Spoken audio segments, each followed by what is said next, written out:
Welcome to The Explainer. This week, we are strapping in for what feels like a rocket ride through the world of AI. We're talking about billions, with a B, in new funding, some serious corporate drama, and tech breakthroughs that are literally changing our world in real time. So let's break it all down.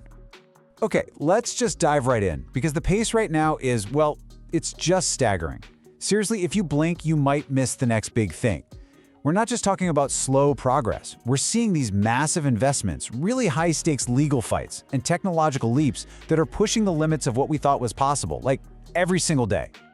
And just to give you a sense of the scale we're talking about, look at this number, $13 billion. That's the new funding just raised by a single AI company, Anthropic.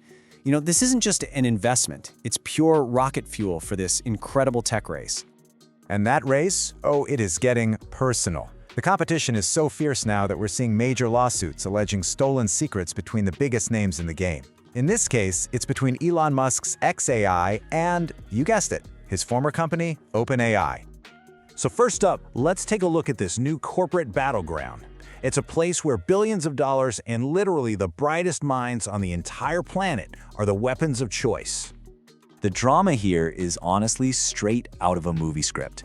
Musk's company, xAI, is claiming that a departing engineer didn't just leave for a rival, he allegedly took the crown jewels with him. We're talking about the core secrets behind their Grok AI, which they say were walked right through the front door of their biggest competitor, OpenAI. Wild stuff.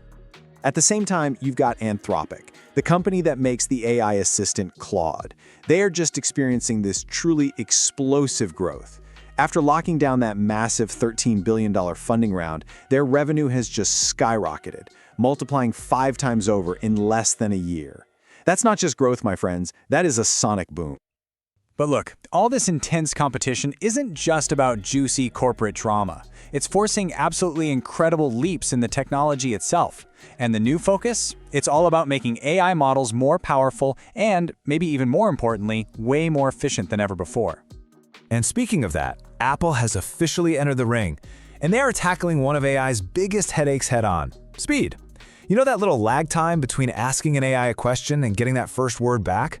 It can be super frustrating, and it seems like Apple is obsessed with fixing it.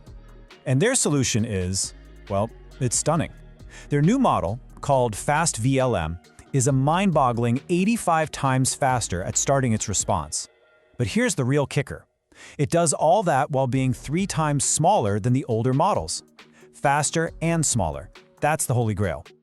So how in the world did they pull that off? Well, it's all about a really clever hybrid design. Think of it like having 2 different specialists on a team.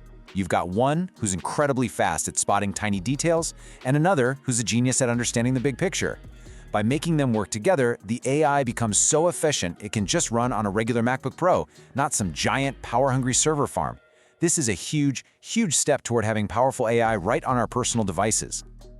Meanwhile, over at Microsoft, they just delivered a masterclass in a classic David versus Goliath story, proving that when it comes to AI, bigger isn't always better. I mean, they set up a situation that's straight out of a fable. They put their relatively tiny 14 billion parameter model up against a competitor that was nearly 50 times its size in a really complex math test. It totally looks like an unfair fight, right?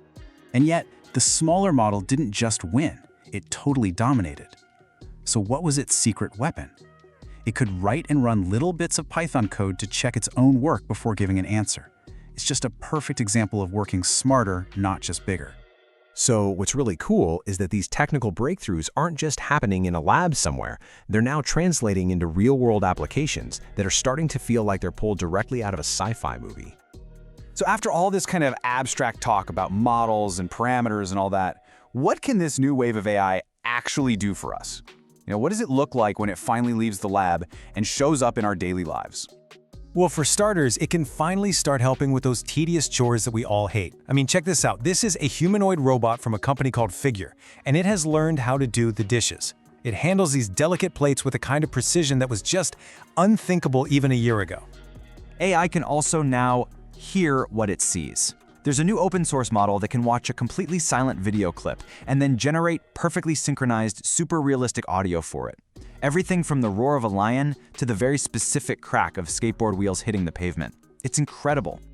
And then, on a much more profound level, it's giving new hope in medicine.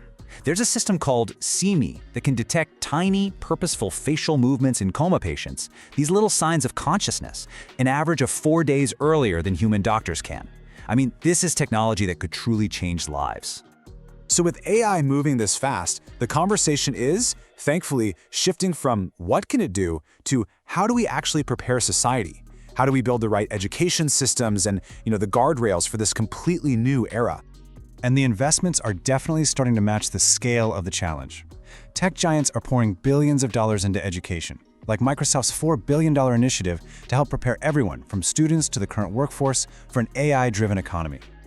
We're also starting to see the very first wave of new rules emerge. Over in China, major social media platforms now have to label all AI-generated content, just to make things more transparent. And here, companies like OpenAI are rolling out new parental controls for platforms like ChatGPT to help protect younger users. And this really reflects a growing global consensus that this incredibly powerful technology needs careful guidance. This exact sentiment was actually talked about during a recent White House task force on AI education, framing the challenge not as something to be feared, but as something to be nurtured responsibly. The pace of innovation it's relentless. After a week like this one, totally filled with breakthroughs in speed, intelligence, and real-world applications, it really leaves us with one final exciting thought to chew on. If this is what 1 week looks like, what on earth is going to be possible by this time next month?